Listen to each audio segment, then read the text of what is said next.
Hello बच्चों, let's see this question and here this question से many of our spinners export cotton yarn while apparel manufacturers have to import fabric. Explain this statement with the appropriate reason. यानी कि question में आपसे बोला है कि India में ना जो स्पिन्स होते हैं, स्पिनर जो होते हैं, वो कॉटन यार्न को बाहर बेच देते हैं, उनको बाहर एक्सपोर्ट कर देते हैं, और वहीं जो एपरल मैन्युफैक्चरर्स हैं फिर उनको फैब्रिक इंपोर्ट करना पड़ता है। तो इस स्टेटमेंट का आपको यहाँ पे आंसर करना है।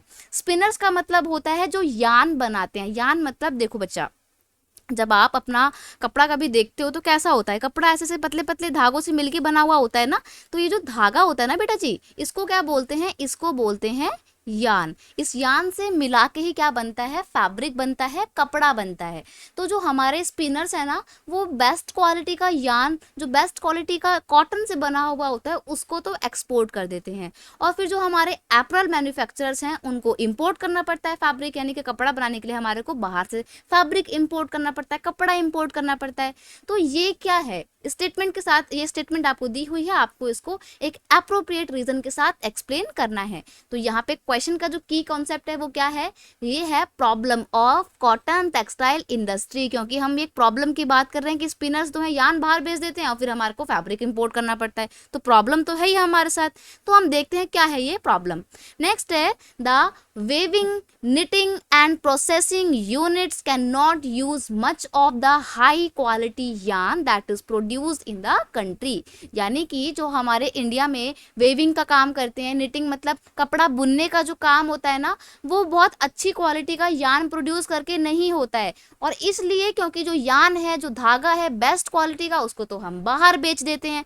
तो ऐसे में जो कपड़े बुनने का काम होता है, वेविंग का काम होता है ना, वो बेस्ट क्वालिटी के यार्न के साथ वेविंग का काम बाहर के देश करते हैं, और हम वही पुराना सा गंदा सा एक नॉट सो फाइन क्वालिटी का यार्न इस्तेमाल करके वेविंग करते हैं। और इसलिए जो हमारा फैब्रिक होता है, जो कपड़ा बनता है, वो बहुत ज़्यादा अच्छा क्वालिटी का नहीं होता है।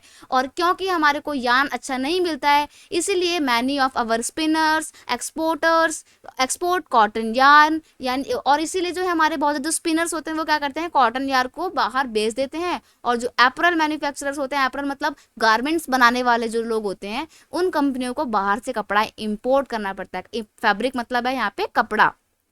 कपड़ा समझते हो? ये जो पूरा मैंने बताया ना आपको, यान से मिलकर जो कपड़ा बना, इसको बोला जाता है फैब्रिक। तो ये कपड़ा बाहर से खरीदते हैं, यान सॉरी कपड़ा बाहर से खरीदते हैं और यान बाहर बेच देते हैं। अब सोचिए आप कि मैं धागा बेचूंगी तो ऑब्वियसली बात है वो सस्ता बिकेगा, लेकिन जब मैं उस धागे से बना हुआ कपड़ा खरीदूंगी तो क्या होगा? वो तो महंगा आएगा ना। तो हम सस्ता सामान तो बाहर बेच देते हैं जो कि हमारे देश में इस्तेमाल होना चाहिए, और फिर महंगा महंगा तैयार माल हमारे को खरीदना पड़ता है। तो ऐसे में लॉस हमारा होता है। हमारे को कोशिश करनी चाहिए कि जो बेस्ट क्वालिटी का यान है उसका अपने ही कंट्री में इस्तेमाल करें, ताकि अपनी कंट्री में अच्छी और बेस्ट क्वालिटी का फैब्रिक बने, और फिर बेस्ट क्वालिटी के फैब्रिक से कपड़ा बना के हम इंटरनेशनल मार्केट में बेचें तो प्रॉफिट हमारे को होगा। लेकिन हम ऐसा करते नहीं है, प्रॉब्लम है ये हमारे साथ। If weaving sector is improved then yarn can be used in our country. अब आप सोच रहे होंगे कि क्या कोई दुश्मनाई है इन स्पिनर्स की जो भी अच्छी क्वालिटी का यार्न बाहर बेच देते हैं? तो ऐसा बिल्कुल नहीं है। बेसिकली प्रॉब्लम हमारे वेविंग सेक्टर के साथ है।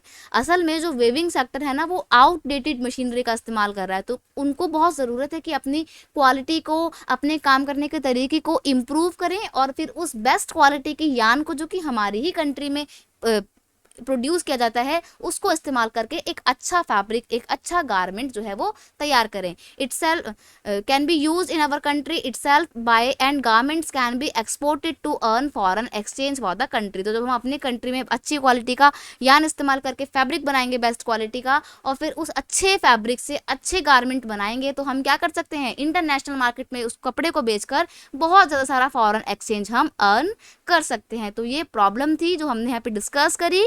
I hope you understand it well. Best of luck.